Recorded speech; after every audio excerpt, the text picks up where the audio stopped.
नमस्ते विद्यार्थी मित्रों।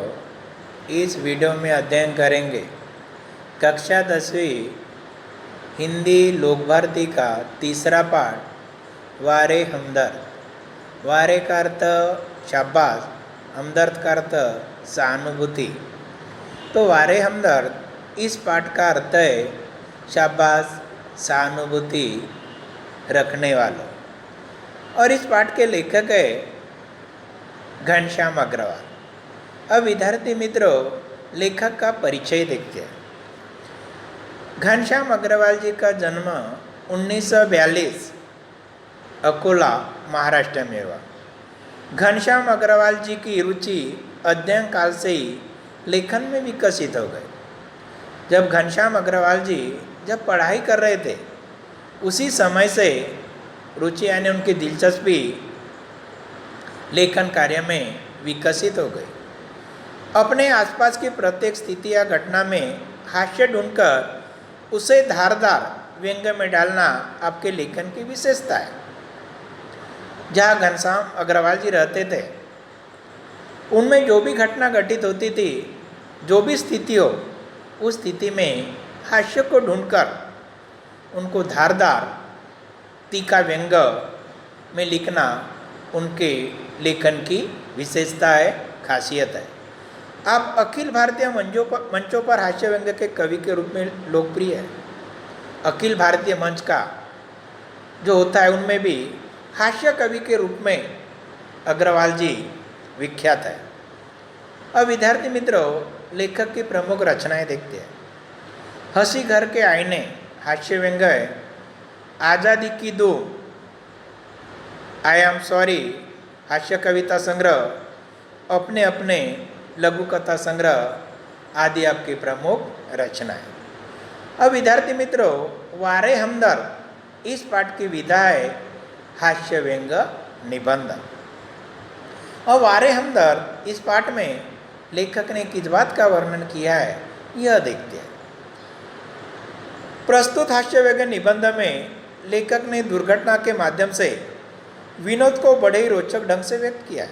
वारे हमदर्द इस पाठ में लेखक ने एक दुर्घटना के माध्यम से बड़े ही मनोरंजक तरीके से व्यंग्य व्यक्त किया है। हमदर्द भी कभी कभी किस तरह पीड़ादायी बन सकती है। लेखक घनश्याम अग्रवाल जी कहते हैं कि जब अपन किसी के प्रति सहानुभूति दिखाते हैं, वह सहानुभूति भी कभी कभी कितनी पीड़ादायी यानी दुख देने वाली होती है। यह बहुत ही सुंदर तरीके से वारे हमदर्द इस पाठ में लेखक ने प्रस्तुत किया है। अब विद्यार्थी मित्रों, पाठ को अर्थ समझते हैं। उस दिन जब मैं पूंजीवादी और समाजवादी अर्थव्यवस्था पर भाषण सुनकर आ रहा था, मैं यानी कौन? घनश्याम अग्रवाल जी पूंजीवादी और समाजवादी अर्थव्यवस्था पर भाषण सुनकर आ रहे थे। विद्यार्थी मित्रों, पूंजीवादी यानी कि पूंजीवाद को मानने वाला, और पूंजीवाद यानी क्या, उसका अर्थ लिखिए ऐसी आर्थिक प्रणाली जिसमें धनिक वर्ग उत्पादन के साधनों पर अधिकार कर श्रमिकों का शोषण करता है, उसे कहते हैं पूंजीवाद। और दूसरा अर्थ लिखिए समाजवादी। समाजवादी का यानी कि समाजवाद को मानने वाला। समाजवाद यानी क्या?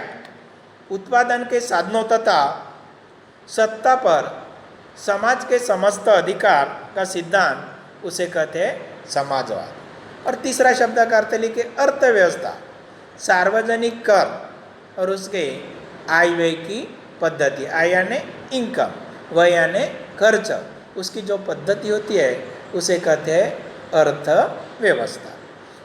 तो उस दिन मैं पूंजीवादी और समाजवादी अर्थव्यवस्था पर भाषण सुनकर आ रहा था। लेखक घनश्याम अग्रवाल जी कहते हैं कि उस दिन मैं पूंजीवादी और समाजवादी अर्थव्यवस्था के ऊपर भाषण सुनकर आ रहा था। सामने से एक कार आ रही थी। भाषण के प्रभाव से मेरी साइकिल को अधिक जोश आया। लेखक जो पूंजीवादी और समाजवादी अर्थव्यवस्था पर जो भाषण सुनकर आ रहे थे, उसका प्रभाव लेखक को हो गया और बहुत ही तेज़ी से लेखक साइकिल चलाते आ रहे थे।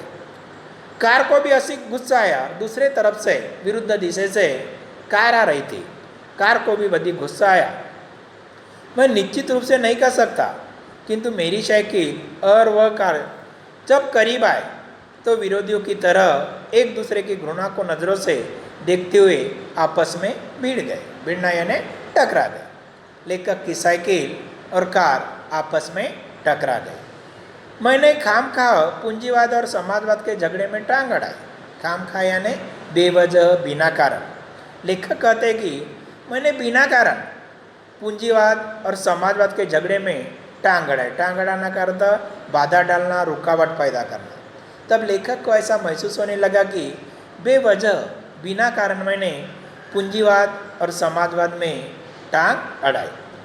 फलस्वरूप मेरी टांग टूट गई। परिणाम यह होगा कि उसमें मेरी टांग टूट गई। दुर्घटना के बाद आज भी इंसानियत कायम है। लेखक कहते हैं कि हमारे समाज में आज भी इंसानियत दिखाई देती है। यह सिद्ध करने कुछ लोग मेरे तरफ दौड़ गए। जब कार का और साइकिल से एक में टकरा गए और लेखक की टांग टूट गई, तब लेखक को मदद करने के लिए आसपास जो लोग खड़े थे वो लोग लेखक को मदद करने के लिए दौड़ आए। आंख खुली तो मैंने अपने आप को बिस्तर पर पाया। दुर्घटना होने के उपरांत लेखक बेहोश हो गए और कुछ लोग उसको लेकर अस्पताल में भर्ती किया। कुछ देर के बाद जब लेखक को होश आया तो लेखक ने स्वयं को बिस्तर पर पाया। इर्द गिर्द कुछ परिचित अपरिचित चेहरे खड़े थे। इर्द गिर्द यानी चारों ओर लेखक के कुछ चेहरे लेखक जानते थे, परिचित थे, कुछ चेहरे अपरिचित थे, लेखक के आसपास खड़े थे। आँख खुलते ही उनके चेहरों पर उत्सुकता की लहर दौड़ गई। जैसे लेखक की आँख खुल गई तो उनके चेहरे के ऊपर खुशी की लहर दौड़ गई। मैंने कराते हुए पूछा, मैं कहाँ हूँ? कराना यानी पीड़ा की आवाज़ में लेखक ने जो परिचित अपरिचित चेहरे खड़े थे उनको पूछा, मैं कहाँ हूँ? आप सार्वजनिक अस्पताल के प्राइवेट वार्ड में।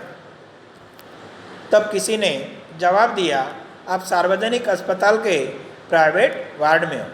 आपका एक्सीडेंट हो गया था, सिर्फ पैर फ्रैक्चर हुआ है, अब घबराने की कोई बात नहीं। तब उन्होंने मुझे कहा, आप सार्वजनिक अस्पताल के प्राइवेट वार्ड में हो, आपका एक्सीडेंट हो गया था और सिर्फ आपका पैर फ्रैक्चर हुआ था, अब घबराने की कोई बात नहीं। एक चेहरा इतनी तेज़ी से जवाब देता है, लगता है मेरे होश आने तक वह इसीलिए रुका रहा। अब मैं अपनी टांगों की ओर देखता हूँ। लेखक अपने दोनों टांगे की ओर देख रहे थे। मेरी एक टांग अपनी जगह पर सही सलामत थी, लेखक की एक टांग सही सलामत थी और दूसरी टांग रेत की थैली के सहारे स्टैंड पर लटकी रही थी। मेरे दिमाग में एक नए मुहावरे का जन्म हो गया। तो विद्यार्थी मित्रों, जब लेखक को होश आया तब लेखक ने अपने दोनों टांगों की तरफ देखा। तब एक टांग उनकी सही सलामत थी और दूसरी टांग एक रेत की थैली को टंगी हुई थी। तब लेखक के दिमाग में एक मुहावरे का जन्म हो गया, टांग टूटना यानी सार्वजनिक अस्पताल में कुछ दिन रहना। सार्वजनिक अस्पताल का ख्याल आते ही मैं कांप उठा। जब लेखक को होश आ गया, जब उन्हें पता चला कि आप सार्वजनिक अस्पताल के प्राइवेट वार्ड में भर्ती हो, तब लेखक को सार्वजनिक अस्पताल का ख्याल विचार आते ही वह कांप उठे यानी एकदम भयभीत हो गए। अस्पताल वैसे एक खतरनाक शब्द होता है, फिर यदि उसके साथ सार्वजनिक शब्द चिपका दो तो समझो आत्मा से परमात्मा के मिलन का समय आ गया। अब मुझे यूँ लगा कि मेरी टांग टूटना एकमात्र घटना है और सार्वजनिक अस्पताल में भर्ती होना एक दुर्घटना है। टांग से ज़्यादा फिक्र मुझे उन लोगों की हुई जो हमदर्दी जताने मुझसे मिलने आएंगे। लेखक सोचने लगे, मेरी तो टांग टूट गई, लेकिन मेरे मिलने के लिए जो लोग आएंगे उनके बारे में लेखक ने सोचना शुरू किया। ये मिलने जुलने वाले कई बार इतने आते और कभी कभी इतना परेशान करते कि मरीज का आराम हराम हो जाता है। आराम होना करते लिखे आराम करने को समय न मिलना। विद्यार्थी मित्रों, बीमार व्यक्ति को कभी कभी उनको दोस्त या रिश्तेदार इतने मिलने के लिए आते हैं कि बीमार व्यक्ति को आराम करने के लिए समय ही नहीं मिलता, जिसका मरीज को खास ज़रूरत होती है। विद्यार्थी मित्रों, जो बीमार व्यक्ति होता है उनको आराम करना सबसे ज़्यादा ज़रूरी होता है, लेकिन मिलने वालों के वजह से उन्हें आराम करने को नहीं मिलता। जनरल वार्ड का तो एक नियम होता है विद्यार्थी मित्र, अस्पताल में एक जनरल वार्ड यानी सार्वजनिक वार्ड होता है और दूसरी प्राइवेट रूम मिलती है। तो सार्वजनिक वार्ड का एक नियम होता है, आप मरीज को एक निश्चित समय पर आकर ही तकलीफ दे सकते हैं, किंतु प्राइवेट वार्ड यानी सार्वजनिक वार्ड में तो खुला निमंत्रण है कि हे मेरे परिचित रिश्तेदारों मित्रों, आओ जब जी चाहे आओ, जितना देर रुको, समय का कोई बंधन नहीं। तो विद्यार्थी मित्रों, सार्वजनिक वार्ड में एक निश्चित समय में ही मरीज को मिलने देते हैं, लेकिन प्राइवेट वार्ड में आपको जितना जी चाहे उतने देर तक आप मरीज के साथ बैठ सकते हैं, उनके साथ बातें कर सकते हैं। अपने सारे बदले लेने का यही वक्त है, बदला का बदला और हमदर्दी की हमदर्दी। मिलने वाले का ख्याल आते ही मुझे लगा मेरी दूसरी टांग भी टूट गई। जब लेखक सोचने लगे तो मुझे किस तरह लोग मिलने के लिए आएंगे, यह विचार आते ही लेखक को लगा कि मेरी नहीं, एक टांग नहीं टूट गई, मेरी दूसरी टांग भी टूट गई। धन्यवाद विद्यार्थी मित्रों, अगले वीडियो में दूसरे भाग का अध्ययन करेंगे।